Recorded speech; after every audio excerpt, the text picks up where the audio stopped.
Assalamu алейкум, урматтуу телекөрүүчүлөр, урматтуу замандаштар, урматтуу мекендештер. Сиздер өзүңүздөр күбө болгондой, Жаштар сүйлөсүн теле долбоору бүгүн кайсыл жакта десеңиздер, Насирдин Исанов атындагы Кыргыз мамлекеттик курулуш, транспорт жана архитектура университетинин чоң залында жаштары менен, кыздары менен, агайлары менен бирге биз бүгүн эң олуттуу болгон тема бул мода жана хиджаб темасын тандап алдык. Эмнеге десеңиздер, анткени азыр паранжы кийгендер дагы бар. Жок, ал мода эмес, тескерисинче жарым жылдан аш жүрсөк, бул абдан жакшы мода деген дагы кыздарыбыз бар. Ушунун тегерегинде биз сиздер менен азын улак сүйлөшөбүз. Жаштар сүйлөсүнүн теле долбоору кайрадан ободу. Саламатсыздарбы?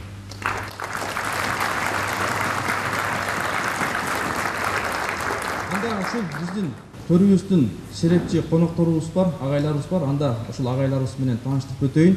Насирдин Исанов атындагы Кыргыз мамлекеттик курулуш, транспорт жана архитектура университетинин проректору Алтмыш Бекбоев агайыбыз конокто.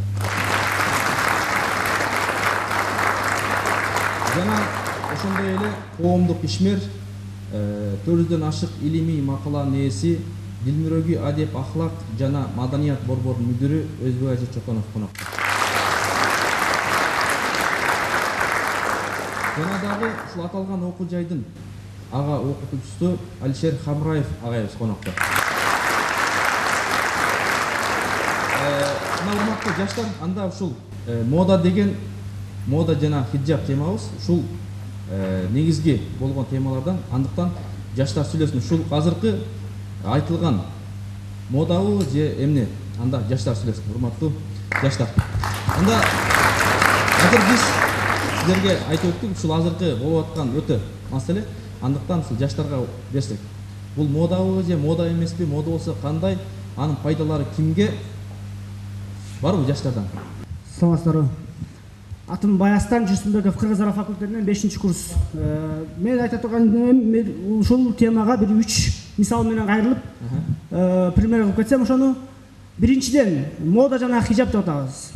Бул хиджабты биз эгер кийген болсок, жана хиджаб менен мода, азыркы кийим, современный болуп атканда, ошол экөөнүн салыштыралык.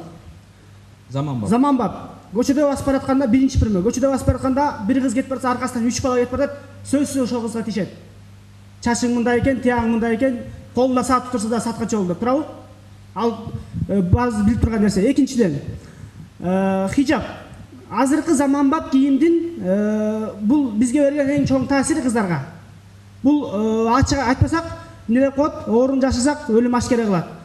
Азыркы эле ошол биздин модадагы кийимдердин кыздарга берген таасири, биздин киндиктен ылдый ачыгы, бул эмне кыздардын жыныстык органдарынын суук тийгени, бул кийин эмнеге апарат? Тукумсуздукка алып барат. Туурабы же туура эмеспи жаштар?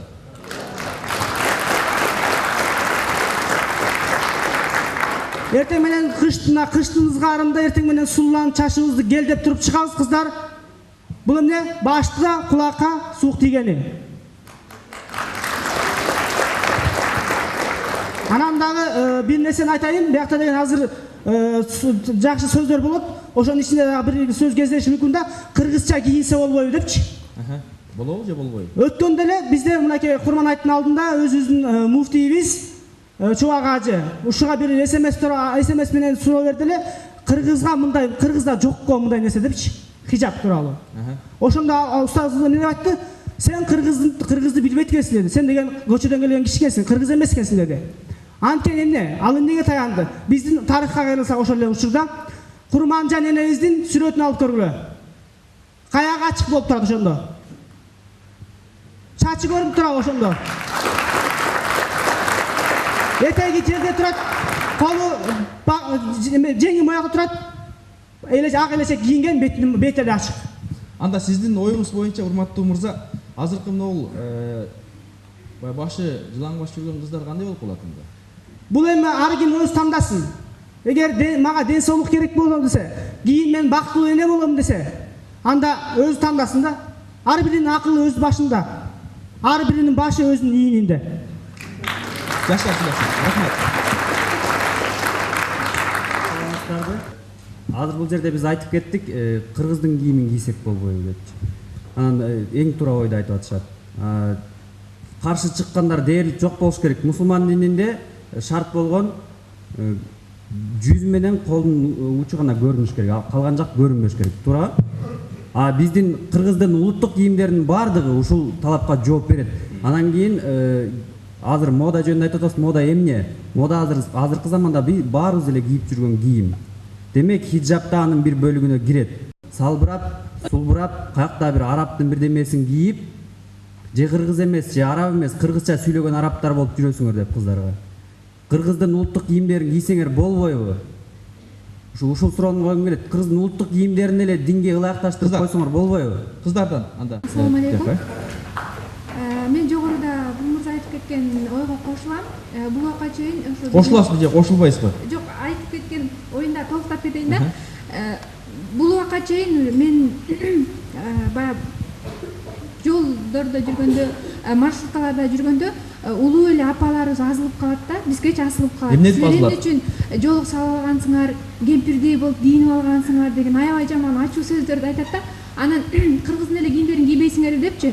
Көпчүлүк учурда биз ошол апаларга да кайрылганбыз. Эмне үчүн чачыңызды кесесиз? Эмне үчүн шортты кийип, кыздардан баягы ашып түшө тургандай деңгээлде шымданып жүрөсүздөр депчи. Ошондой учурларда бизге аябай катуу сөздөрдү да айтышты. Мен бул учурда бир ойго келген болчумун да. Эгер бизде деген азыр шаарда швея деген көп да, тигүү цехичи. Ошол учурда айткан болчумун бир жогорку эле деңгээлде иштеген бир агайга. Ушундай цехтерди көбөйтсөңүздөр, эгер чынында каршы болсоңуздар баягы жол кийген кыздаргачы кыргыздын улуттук кийимдерин тигип чыгарсаңыздар. Азыр деген Демек ошондой тигип чыгарса биздин кыздар кийет, кийет. Бирок дагы бир нерсе бар. Маршруткаларда мисалы шөкүлөлөрдү кийип чыга албайбыз, чынбы? Допуларды баягы үпү допуларды да кийип жүрө албайбыз. Топуларда? Рахмат. Ошон үчүн бул деген жолук, бул Аллахтан парз болгон, Куранда айтылган жолук сөз кийилиш керек депчи. Ошол менен бирге кыргыз кийимдерди дагы кийсек болот, бирок башыбызга эмес. Рахмат. Саламатсыздарбы? Мен Психолог санатындагы Кыргыз Улуттук университетинин журналистика факультетинин 2-курс студенти Бенишбек кызы Айсулова. Бул бүгүнкү биздин темабыз мода жана хиджаб болгондуктан мен өзүмдү жаңы эки балага каршы болуп чыккым келип жатат. Анткени бул кыргыз улуттук кийимдерибизди кийишибиз керек деп. Ал эми биз азыркы учурда замандын талабына ылайык заманбап кийимдерибизди кийип жатабыз. Ал баарыбызга эле белгилүү. Ошол менен бирге эле биз негизинен кыргыз кийимдерине мен каршымын. Болуп туруп балдар калпак кийсин, костюм кийсин. Кыздар болсо эмне шөкүлө менен кыргыз көйнөктү кийип жүрүшмөк беле. Элестетсеңер ким кийип атат анда ошондо кыргыз кийимдерин кийсин десеңер анда жолдо бир кыргыз кийимдерин кийип шөкүлө же болбосо үкү топ же болбосо артист көйнөктөрүн кийген кыргыз улуттук кийимдерин кийген кыздар көрүп атасыңарбы? Бул кандай маселени көтөрүп чыгат деп? Кошуласызбы ушул Айсулууга? Урматтуу жигиттер. Жантамыр кыргыздын кийимдери топу шөкүлө үпү деп айтып атышпайбы?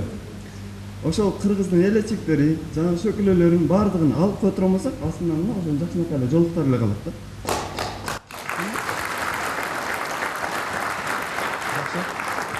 Бир нерсе кошумчалай турган.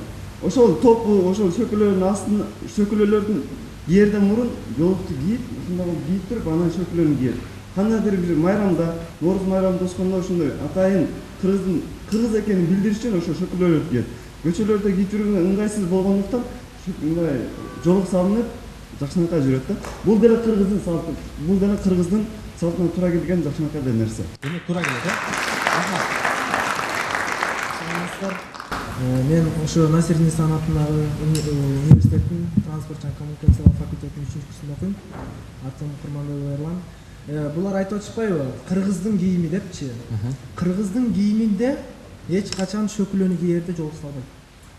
Салынбайбы? Жолук салынбайт. Элечекти гана кийерде жолук салынат. Только биягын эле. Элечекти кимдер кийет? Биягында шалбырагын чачы бар.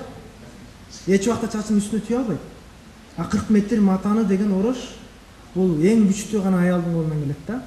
Анан айтып атышпайбы, биякта баары эле асылыбычы, туштарабын элечи. Бизде күчтүү аялдар калдыбы же калган жокпу? Күчтүү аялдар бар, көп эле. Барбы? Ар бир швеяда топ чыгарган адам күчтүү. Анан айтып атышат, булар кыздар минтиш керек, кыздар тигиниш керек депчи. Анан биякта чоң кыз айтып кетти, швейный цехтерди көбөйтсөк деп. Швейный цехтерди көбөйткөн менен Дордой менен Ош базардагы товарлардан алып чыгыш керек анда. Эмнеге? Закон киргизиш керек. Ушундай кыргыздын кийимин кийиш керек деп Түркмөн президенти Кошуласам ушул жигитке. Закон эгер кошулбасаңар, мода жана хиджап деп атпайбы? Хиджап деген бул Чеченстандын кийими. Хиджап деген бул тетиги Пакистандын кийими. Туура. А хиджап дегенди жана көчөдө жүрүшөт жана эркектери. Кыргыздын кийими эмеспи? Кыргыздын кийими эмес. Хиджап деген манасы түбөлүк мондай жигиттер, кыздар. Сага каршылар көп чыгып атат. Урматтуу. Мага каршы чыга берсин. Чыга берсин. Дегеним. Кыргыздын кийими деген мына кыргыздын кийими турат. Мына бул жерде чоң кыз турат. Мына монтеле жол салынасы болот. Тиякта жана дос балдар турат. Минтеле калпак кийип алса болот. Анан каяктагы көчөдө кетип баратсаң, бутунан тизесине түшкөндөр турат шалпылдап. Же аял экенин билинбейт, же эркек экенин билинбейт. Же бетин баарын жаап алган. Же силер жаман көрбөйлү, кафта окуган студенттер. Кээде өзүңөргө деле неудобный болуш керек, чалынасыңар кетип баратканчы. Кыска эле бияктан кийип алса болобу? Ылдый жагына колготки же гамаш кийип алса болот да. Ушуга ким жооп берет? Ушул жигитибизге. Кыздар бар экен. Саламатсыздарбы? Мен Жусуп Баласагын атындагы Кыргыз Улуттук университетинин журналистика факультетинин студенти болом. Атым Жаңыл. Биякта байкебиз айтып кетпедиби? Мен бул байкеге кошулам да. Мен толугу менен кошулам бул байкеге. Не обязательно хиджаб кийип алыш керек эмес мусулман болгондон кийинчи. Жүрөгүндө ыймандын нуру болсо болду да ошо. Ал көчөдө алар хиджаб кийип алып деле жаман жолдорго барып жүргөндөр бар. Хиджаб кийип алып эле террорду кылып жүргөндөр бар. Эми 5 кол тең эмес деңизчи, бирок мен ушу толугу менен хиджаб кийиш керек мусулман болгондон кийин дегенге кошулбайм да. Мен өзүм намаз окуйм, бирок мен жүрөгүмдө ыймандын нуру бар. Мен башыма хиджаб кийүүнүн мага эч кандай кажети жок да. Менин ата-энем да мага ошондой тарбия берет. Сен ыйманыңды өзүң Ооба, мен эртең менен чыгып атканда топ эле кийип алам. Мени эч ким мындай жаман ойлоп, жаман көз караш менен карабайт. Менин эч жерим ачык эмес главное. Башка бир нерсе кийиштин эч кандай кажети жок да. Жакшы, анда кызыбыз. Негизи бул хиджаб кийгенде деген ошол адамдын чын өзүнүн жүрөгү сулуулугунан байкалат эмеспи? Ал эми ошо көчөдө кетип бараткан хиджаб кийген кыздарыбыз деле балким бирөө жакшы, 5 кол тең эмес албетте. Бирөө жакшы, бирөө жаман. Неден десе мен байкап калгамда хиджаб кийип, бирок ал кыз баттыс да. Мен ушуга терс көз караш болуп калгамда, анан ушуну ойлоп калгам эмне? Хиджаб мен ойлогом жакшы кыз, балким намаз окуп, ушу иман жолунда жүргөн кыз экен деп ойлогом. Бирок ошону байкасам, хиджаб кийип алган, жакшынакай эле бутунун учуна чейин эле жакшынакай эле узун, жоолук салынып алган, бетин жаап алган. Анан минтип сүйлөшө келгенде ал баттыс болуп чыкты да. Анан кимисине ишенсек болот буну, айсыңар? Жакшы, анда азыр кыздар айтып берет. Рахмат. Салам алейкум. Алейкум. Албетте адамдын жүрөгү сулуу болуш керек да. Адамдын жүрөгү сулуу болгондо бул сулуулук адамдын жүрөгүндө калып кетпейт. Ал албетте бир күн сыртка чыгат да. Сиз айтып атасыз, судүрөлүп деп атасыз, адам тамакты жебей, тамактын даамын билбейт да. Сиз кийип көрдүңүз беле ошентип. Үчүнчүдөн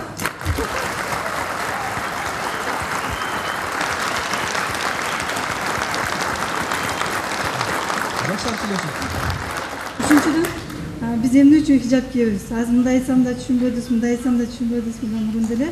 Ошон үчүн мен силерди балдарды кыйнабаш үчүн биз хиджаб кийип жүрөбүз.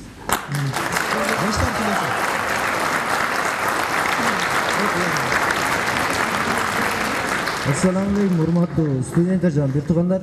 Хиджабга каршымын деген балдардын баарына мен көз карашымды бөлөкчө деп айтып элем. Кандай? Анткени биздин бир тууган карындаштарыбыз бар, эжелерибиз бар, энелерибиз бар. Эми ушунун баары эле ар кимисе ушундай бир жабылып жүрсө бизге, мисалы мен бөлөгүн айта албайм, купулума толот да аябай эле. Мисалы мен каалабайм кечеги чоңоюп келаткан карындашымды эртеңки күнү мини юбканы кийип алып, болушунча макияж подготовка берген жүрөйүн. Ошол карындашым эмне мага? Ошондой эле жабышып, ошо хиджаб кийип, ошо Кудайга кулчулук кылып бул дүйнөдө таза өтүп кетишин деген ойдосу. Рахмат. Анда экинчи микрофон. Саламатсыздарбы? Мен да кошумчалай кетсем, ушул мода жана хиджаб тууралуу болуп менин оюм мындай да. Бул хиджаб салынгандардыкы деле мода. Анан мындай ачык жүргөндөрдүкү эле мода да. Хиджаб салгандардыкы экөө тең мода. Бирок хиджап салгандардыкы оң жактагы мода, а булар ачык жүргөндөрдүкү сол жактагы мода. Анан дагы булар деле замандын талабы да азырчы. Булар жолук салтат, булардын артынан да булар деле салат ачык жүргөндөрчү. Бирок булар куру намысын айынан сала албай жүрөт деп ойлоп атам да менчи. Кайсынысы пайдалуу деген маселе. Булардын мындай жол салбаган себеби жана жигити мойнуна таккан сепчикасын көрүнбөй калат, хиджап салсачы. Жана кулагына таккан сөйкөсү көрүнбөй калат, жана подружкасы подарка кылган 500 сом сааты көрүнбөй калат да. Ошон үчүн булар куру намыстан сала албай жүрөт деп ойлоп атам. Рахмат, жаштар сүйлөсүн. Саламатсыздарбы? Баягы суроо берген эженин жооп берген эженин суроо берип коймокмун. Жүрөгүбүз таза дейт. Макул жүрөгү тазалыгын кайсыл менен далилдейт? Макул намаз кылат экен. Намаздын кантип далилдейт? Демек, мусулман экен, мусулмандыгын кандай далилдейт? Ошону көргөзсүн бизге. Микрофонго. Мен намаз окуп, өзүм мусулмандыгымды башка бирөөгө далилдештин мен үчүн эч кандай кажети жок. Мен главное Аллах Тааланын астында таза болсом болду. Мени башкалар кандай ойлосо ошондой ойлосун. Мен Аллах Тааланын астында гана тазамын да. А мен намаз окуганды тастыктап, хиджап кийип, орунуп чуулгангандан алысмын. Жаштар сүйлөсүн. Аллах Таалага ишенет экен. Аллах Таала, анда сиз Аллах Таалага ишене турган болсоңуз, Аллах Тааланы урматтай турган болсоңуз, анда Аллах Тааланын буйруган ошол фарз болгон жоолугуну, хиджабын кийиш сиздин үстүңүзгө фарз болбойбу анда? Эгер сиз кыргыздарга фарз болгон кыргыздын кийимдерин кийишке уя албайсызбы? Кыргыздын кийими деген шөкөлө дейсиз. Жоолук деле мындай менен салынасыңар болот да. А кыргызды алда мода, хиджабыңыз дагы модага кирет. Мен кийип жүргөн. Алло, салам алейкум. Байке, сиз өзүңүз кыргызча кийинесизби? Мен өзүм кыргызча. Мына башыңызда калпаңыз жок, мени сүйлөп атасыз. Жаштар сүйлөсүн. Мен кыргызча кийинип жүрөм. Дагы кошумчалап кете турган нерсе. Дамбалым бар. Ичиндеги майкам бар. Кыргызча айткан кыргызча мода дейсиң. Кыргызчалыгын далилдей турганыңызды кана шымын көрсөтчү. Мына шым турбайбы?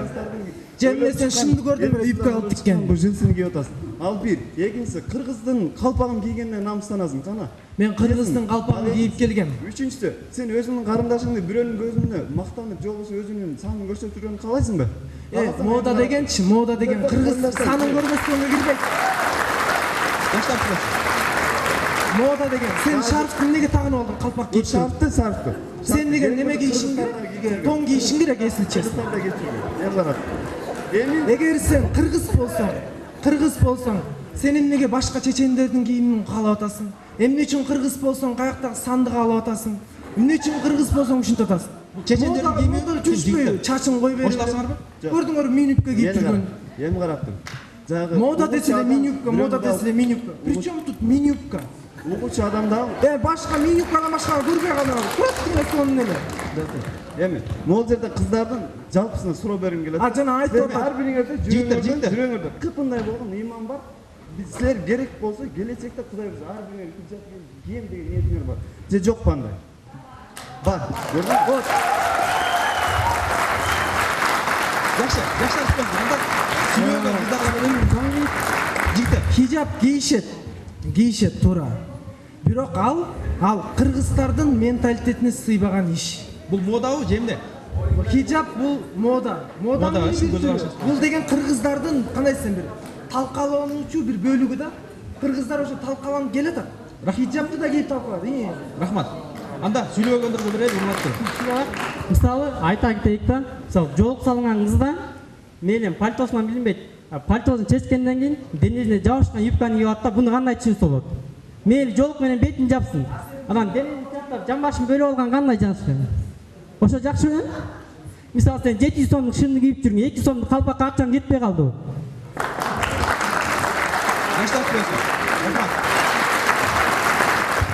Карындашыңар дейт, кыз кылыгы менен, баласылыгы менен.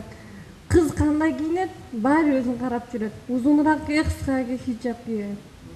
Ар бир өзүнүн кийиминин даамы бар. Кыска десе ойлойт экенсиң, бул кыска кийип жүрөт, мынтип караса болот экен деп. Балдар карабай койгула, мен карындашым бар деп. Кыз жерден узунураак, өзүнүн узунураак дейт. Жемпир болгон эме болобу, кандай болбосун. бүгүнкү күн бүгүн кыз эртең эне кийин анан чоң эне болот. Ошондо анан билесиңер. Кыргыз көйнөктү кийип эч качан жол салынганга болбойт. Болбойбу? Болбойт. Кыргыз көйнөк бул улуттук кийим. Муну деген кийиминден даам болот. Аны менен биз кандайдыр бир концертте болгондо ошонун ар бир немесин заказ бердик. Рахмат, түшүнүктүү. Саламатсыздар, урматтуу биздин коноктор жана ошондой студенттер. Мен өзүмдүн оюмду айтып кетейин дедим. Эң биринчи бул хиджаб деген сөздү алалы, бул тосуу, өзүнүн уят жерин тосуу деген сөз да. Жана ошондой эле бул нерсе бизде кыргызда бир катын деген сөз бар да. Катын деген сөз кызды кат деген да. Кат башка эркектерден болобу, башка адамдардан болобу, кат деген сөз да. Ошондой эле мен силерге бир мисал айтып өтөйүн. Жана ошондой эле конфет бар го, конфет. Ошонун сыртында мында эгерде монтип аябай сыртын үмөт кое турган болсок, ороп кое турган болсок, ошонун ичи кандай болду экен деп бир интерес болот да, кызык болот да. Ошондой эле хиджаб ошол сыяктуу да. Биз балдарда мындай, биз чындыгында балдар ушул жакта мына хиджабчан кыздарыбыз турат, жана ошондой эле хиджабы жок кыздарыбыз турат. Ар бир баладан сурагыла, биз ушу хиджабчан кыздарды өзүбүзгө жүрөбүз тартып турат да ошол нерсегечи. Анткени биз кызыгабыз. Ошол конфет сыяктуу болгон сыяктуу бизде ошонун ичинде эмне бар болду экен деп бир суктанып да. Ал эми конфет жок болуп сыртында эчтеке же болбосо ошо конфеттин сыртында эчтеке сыр жок боло турган болсо, ал көрүнүктүү да, көрүнүктүү. Ушул жигит туура айтты, урматтуу жаштар. Туура айттым го дейм. Дагы бир кошумчалап кете турган нерсе, бул жерде жана кыргызда күйүп аткандан кийин ар бир адам өзүнүн каада салтын өзүнүн тилине күйөт, туура? Андан кийин бул хиджаб деген нерсе эч качан кыргыздын салтын, тилин, өзүнүн келе жаткан тарыхын эч качан өзгөртпөйт. Биринчиден. Экинчиден, ушул хиджаб кийип жүргөн кыздардын ар биринен сурасаңар, сен Кыргызстан жөнүндө кандай оюң бар, Кыргызстан жөнүндө кандай маалымат билесиң десең, хиджаб кийбеген кыздарга караганда көбүрөөк маалымат билет. Кыргыз тилин менен сага караганда башкаларына караганда жакшыраак сүйлөйт. Алар өздөрүнүн тилине ушунчалык күйгөн адамдар. Рахмат.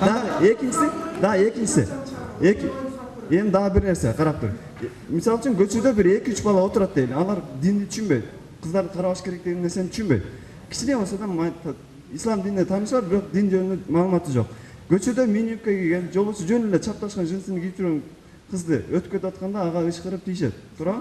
Эми экинчиси, ошол эле көчөдө, ошол эле балдарды отургузуп коюп, хиджаб кийген кызды өткөрө турган болсоң, бири да карабайт. Эмне үчүн карайт билесиңби? Алар да уялат. Алар кой намаз окуп кеткен тийишпейин деп туруп. Хиджаб кийген кыздарга деле балдар тийишип атпайбы? Эми карап тур. Ал адамдын ар биринен жагы өзүнүн башына төөнү көрбөй, бирөөнүн башына чөптү көрөт болот. Хиджаб кийип алыптылычы, скамейкада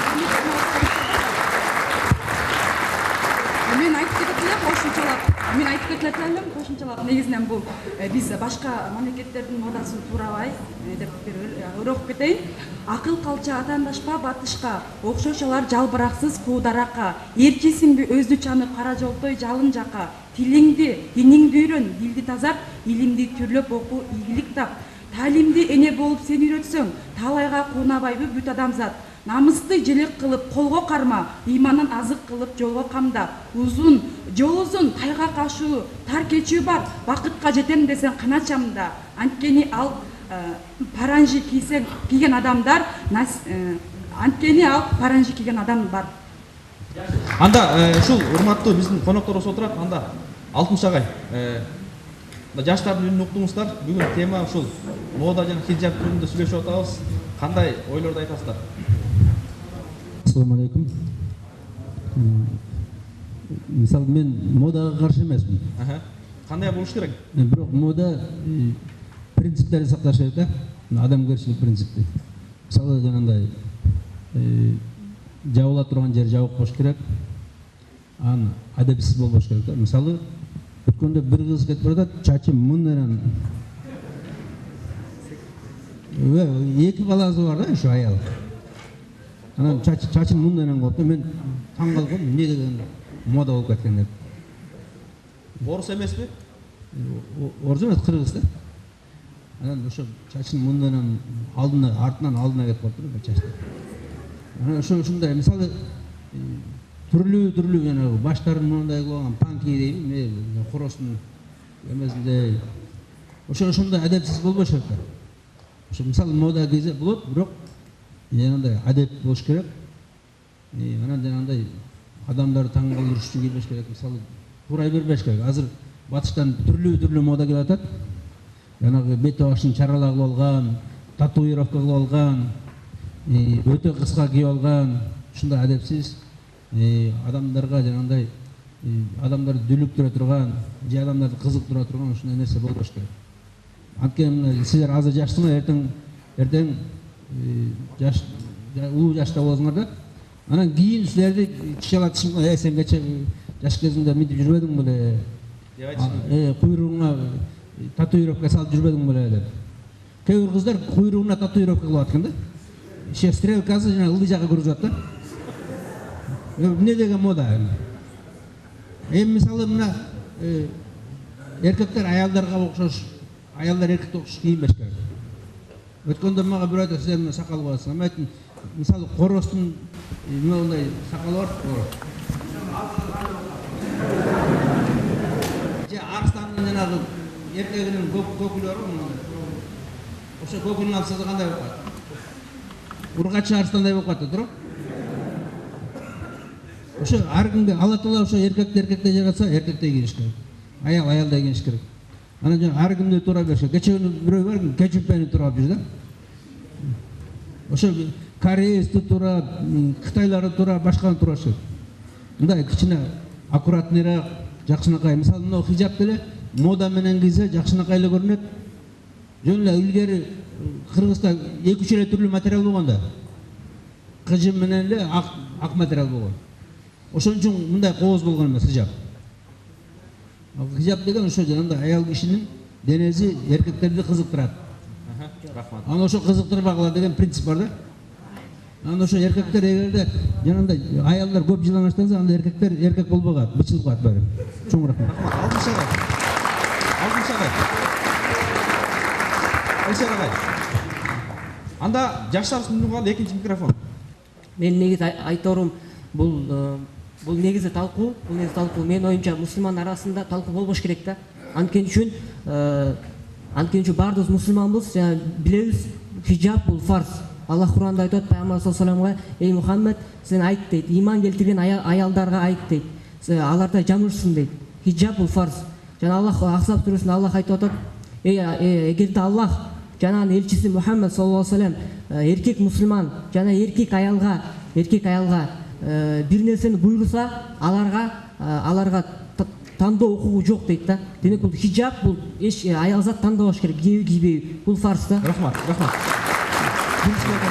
Мен азыр ушул жерде залда отурган жылаңбаш кыздарга бир ой пикирим айткым келип турат да.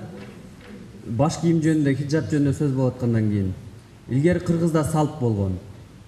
Бирөө өлсө, аял киши жолун ыргытып, чачын тытып, чачын качан жайып жүргөн, атасы өлгөндө, ери өлгөндө, атаңар өлдү, же эриңер өлдү.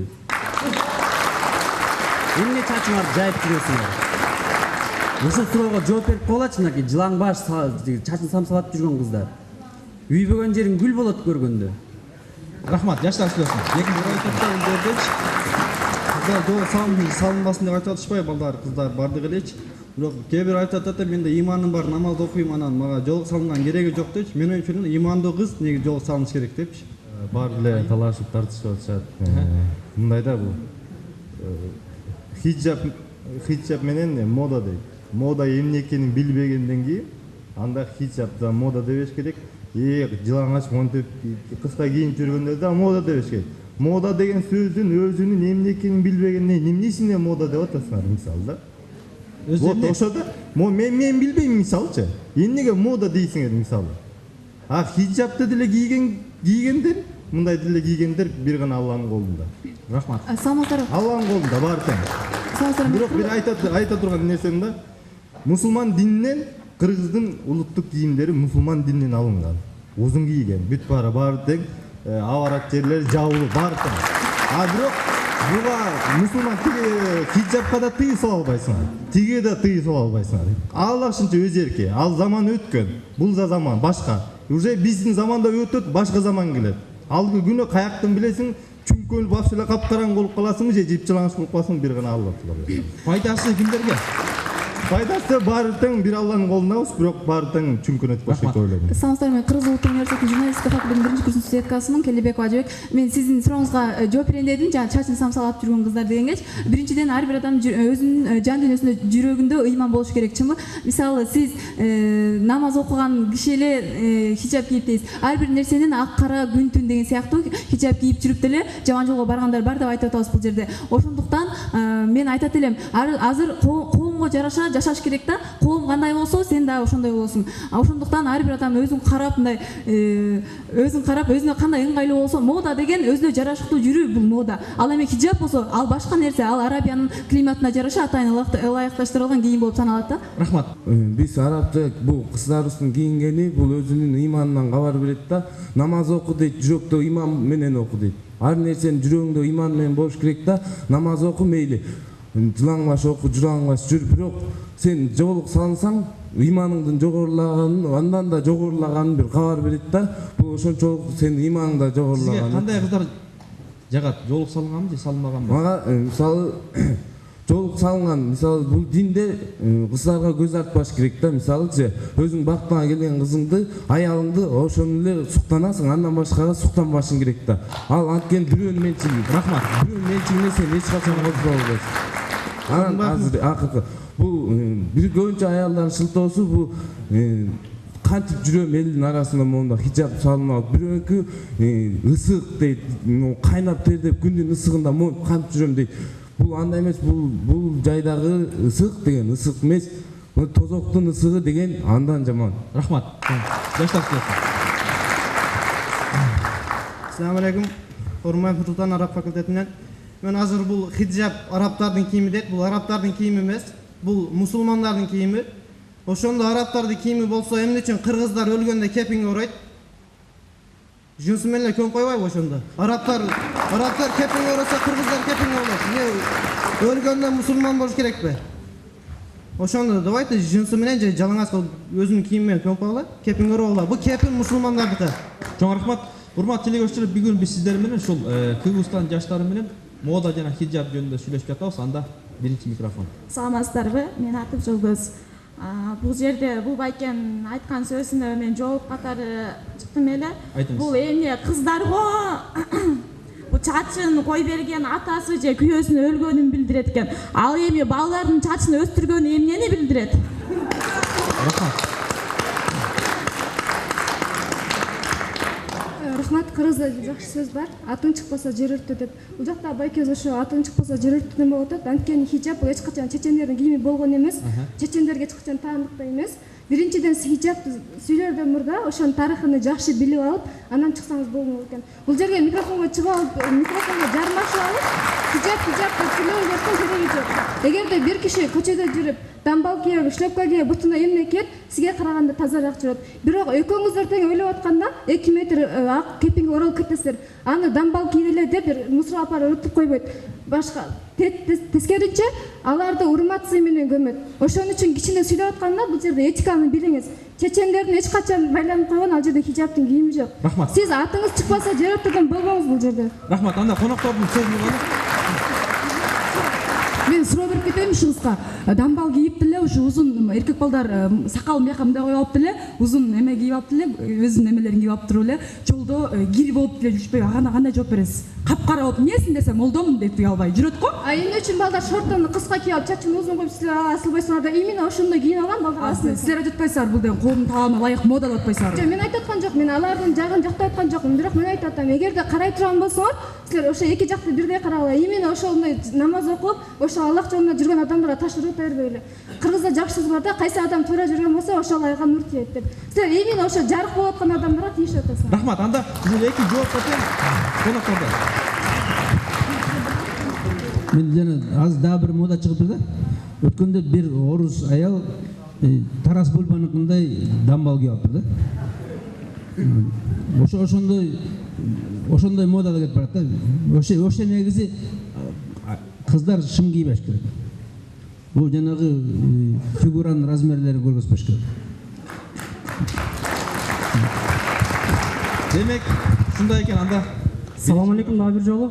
Мисалы мода деп атабыз да, баягыдан беричи. Мисалы азыр современный 2011 кийинип жүргөндөр бар, туруп кое алачы кана көрөйүк. Моданын артынан түшүп атсаңар эгер.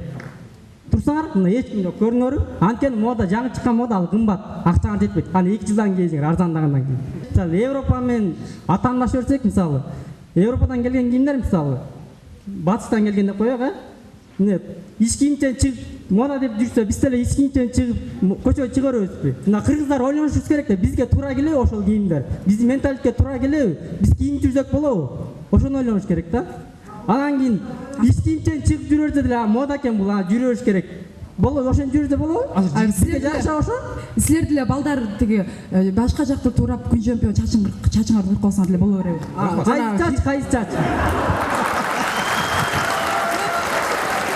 Жок, силерчи? Доктор, силер өзүңөр таза экенсиңер, жаныңарда балдар карабайсыңарбы? Алар да күн чемпион турап, эмне десе бул модада атпайбы? Мына мисалы мен деле чачымды жайып жүрөмбү? Хижап менен керек болсо ошо балдар, силер өзүңөр ошо чачы узун, чачын кырккан, хижап кийбеген кыздар карайсыңар керек болсо ошону түшүнүп. Сен өзүңө жооп бер, мен өзүмө жооп берем. Давай ошондой кылабыз. Андай эмес, баарына жооп беришиң керек.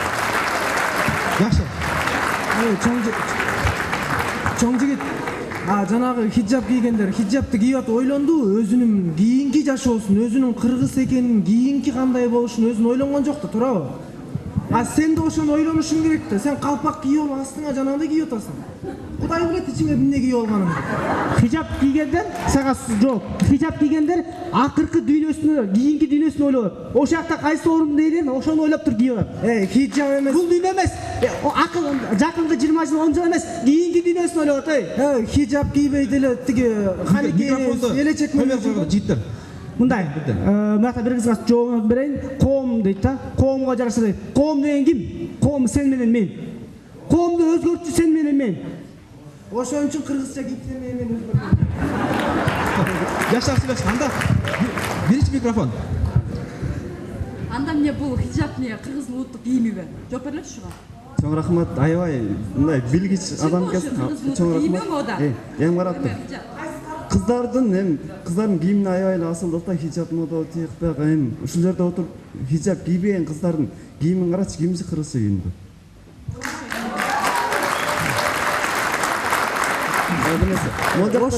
Ошондуктан экөөнүнө тең асылбай эле лучше сый болуш керек да. Ооба, иш бар эмес жоктун эши бар деп коет. Ошон үчүн кыргызча эле кийиниш керек да, экөөнү тең бияка дагы. Жакшы, рахмат. Анда кыргызда мондай сөз бар да. Жигиттер, иш бар эмес жоктун эши бар дейт да. Жанатан бери биякта деген бир эжес кыргыз дейт да.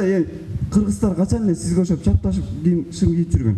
Жоксо моундай каблук менен туфли кийип жүргөн? Мен жана биякта турган эжеге айтып кетет элем. Жигиттер, жооп. Атым чыкпаса жер өрттү дейт да байке. Мен жерди эле өрттүгүм, атым деле дале чыккан жок. Анан бул хиджабтардын бир сидадан чечинтип алып деле аны деле өрттүсүн. Кудай буйрса бүгүн чыгат. Рахмат. Бүгүн чыгат. Кыздарга. Жооп.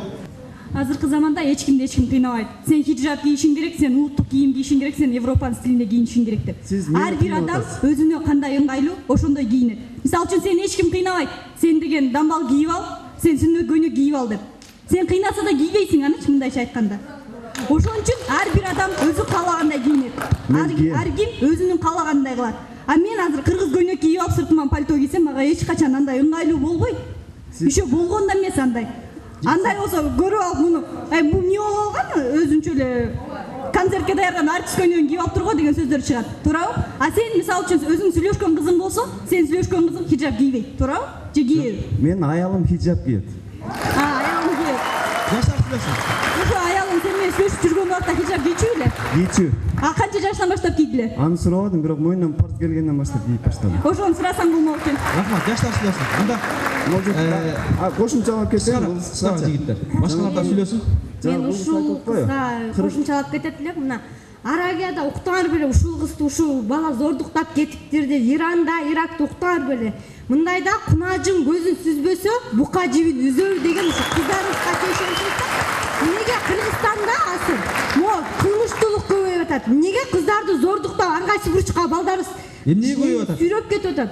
Анткени болгон фигурасын, болгон санын, болгон өзүнүнчү чынай асыл карагандан уяласың. Ошонун баарын көрсөтүп жүргөндө өзүң уяласың. Ошондон уялбагандан өзүң уял деген сөз бар го. Кыргыздарда жок дейсиң. кыргыздарда мына кыздарбы же балдар? Кыздары мына бул өспүрүм балагатка жеткенге чейин чачтарын 5 көкүлү болуп жүрүшкөн, чынбы?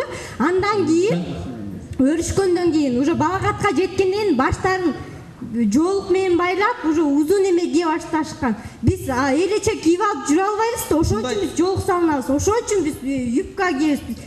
Рахмат, карындашым, мына сиз ушундай жүрүүчү, мындай ыңгайлуу элеби? Окууга, ишке жакшы элеби? Албетте. Жакшы. Бизди эч ким кыйнабайт. Бул өзүбүз демократияда. Рахмат. Жок. Кошумчалап кете турамыз, тиги карындашым айтып кетпеди, жана силерди кыйнап атат, же болбосо кыйнап атасыңар. Тескерисинче, дагы бир нерсени айтып кете турсак, жигиттер, табияттан аркадан бир эле. Болду. Табияттан нерсе, бир аябай кызыктуу нерсе, кыскараак. Аллах Таала ар бир эркекке анын табиятына салып койгондо кыздарды карашкачы. Ошол кыздарды ар бирине карай бербесин деп ар бир кызга дейин хиджаб кийишти парз кылган. Ошон үчүн силер да хиджаб кийсеңер, эркектердин баарын кыйнабайсыңар да, импотент кылбайсыңар. Рахмат. Чоң рахмат. Бүгүн биз талкуу кылган тема мода жана хиджаб болду. Бул негизи буну терең эме кылып көрсөк, мисалы Аллах Таалам жаратып атканда баардыгын өзүнүн инструкциясы менен түзөт да. Бул сумканда мисалы өзүнүн инструкциясы бар. Буну биз билбейбиз, эмне кошулган эмес. Ошон үчүн адамды жараткан Аллах өзүнүн инструктору билет да, кандай жүрүп, кандай жашап, кандай организм муктаждыктарын кандырыш керек. Мен негизи айта турган нерсем, динди үйрөнүңүздөр, ошого карап туруп, Аллах Таалам кандай парз кылса ошону аткарайлы да. Динди үйрөнсөк, бул проблемалар бар чечилет. Чоң рахмат. Урматтуу теле көрүүчүлөр, урматтуу мекендештер, урматтуу кыздар, жигиттер, биз жыйынтыктоо бөлүгүнө келдик. Андыктан кыска нуска оюңарды топтоп жыйынтыктап ушул бүгүнкү тема мода жана хиджаб жөнүндө биз бир эле суроо менен кайрылдык. Өтө бизди сүйлөй турган кыздарыбыз, балдарыбыз көп. Андыктан ушул сүйлөгөн жигиттерге да, кыздарга да берели. 30 секундтан оюңарды топтоп биз канткенде оңолобуз моданын пайдасы, зыяны. Хиджабтын пайдасы, зыяны кимдерге? Анда биринчи микрофон. Assalamu алейкум. Менин атым Рахим. Айтып атпайсыңарбы? Хиджаб, анан кыргызча кийингиле, анан мода менен кийингиле. Кыргызча кийинесиңби, хиджаб кийинесиңби, мага чын жүрөктөн баары бир. Кудай баарын ар кандай жараткан. Бирок баары бул ыйман жолунда жүргөндөр саналуу. Жылаңач жүргөндөр, полуголый мындай айтканда, алар толуп жатат. Ошон үчүн ыйман жолунда жүргөн кыздарга давайте эме кылбай эле коелу, тийишпей эле коелу. Эми айта кетчү нерсе, негизи биз бир 100 кыздын арасынан бир 10 кызга жол салынса, биз ошону көрүп талкууга салбайлы да. Аякта 90 кыз уже жылаңач жүрөт да, мындайча айткандачы. Рахмат. Анда буюрса жыйынтыктап бүттүк. Коноктор, анда кеп кезеги сиздерде. Хиджаб жалаңына кыздарга эмес, жалаңына эркектерге керек окшойт. Сүйлөгөндөр, талашкандар бүт эркектер болуп жатып алдыңар, анан кыздар качса жакшы болмок, көбүнчө кыздарыңар. Анан баарыңарга мен кааларым ынтымак. Мен сөзүм аягында мода деген сөз бул эң негизгиси сырттан адам караганда тиги жинди болуп калыптыр деген деңгээлге жетпеш керек да. Сүннөт кийим кандай, исламдын кийими кандай деп айта турган болсок, буга жооп болот. Сырттан караган адамга өөн учурабаган кийим бул сүннөт болуп эсептелет. Хиджаб дегенде, сүннөт дегенде биз албетте бул улутка бөлбөшүбүз керек. Хиджаб, сүннөт бардык мусулмандарга тиешелүү нерсе. Бул жерде улуттун эч кандай бир тиешеси жок нерсе. Бирок улуттук орнаменттерди, улуттук жанагы оюмо чийимдерди киргизгенге сөзсүз өтө жакшы болмок да. Рахмат.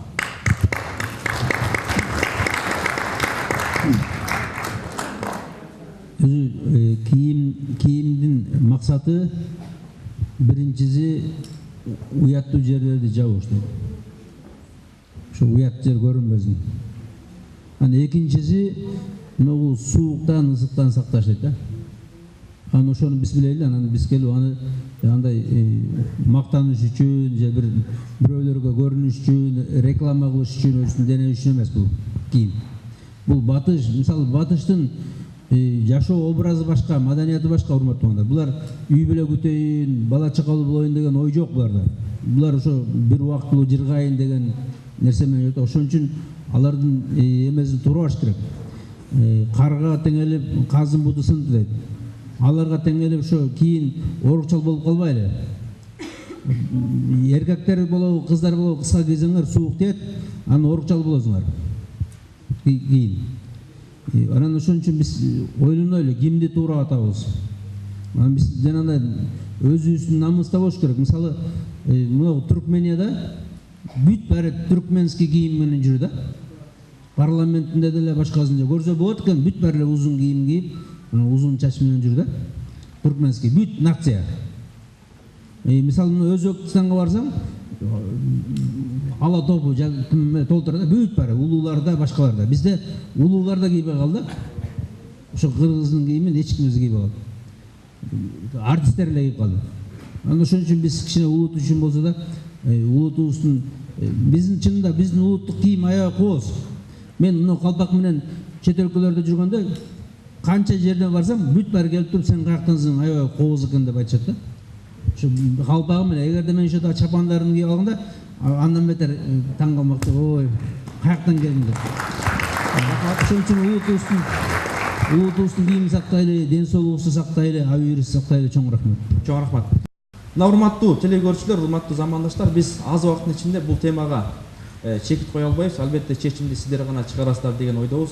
Жаштар сүйлөдү, жүрөгүндө эмне болсо ошонун баардыгын айтышты. Бирок биздин данышманыбыз айткан, эгерде кайсыл коомдун жаштары ыймандуу болсо, ошол коомдун келечеги кенен болот дейт. Жана дагы өзүбүз өзгөрүлмөйүнчө коом өзгөрбөйт. Балким кыргызда айтмакчы сулуулуктан жылуулук дейт. Ал жакты да эске алып коелу. Кийинки ишемден жолугушканга чейин саламатта калыңыздар.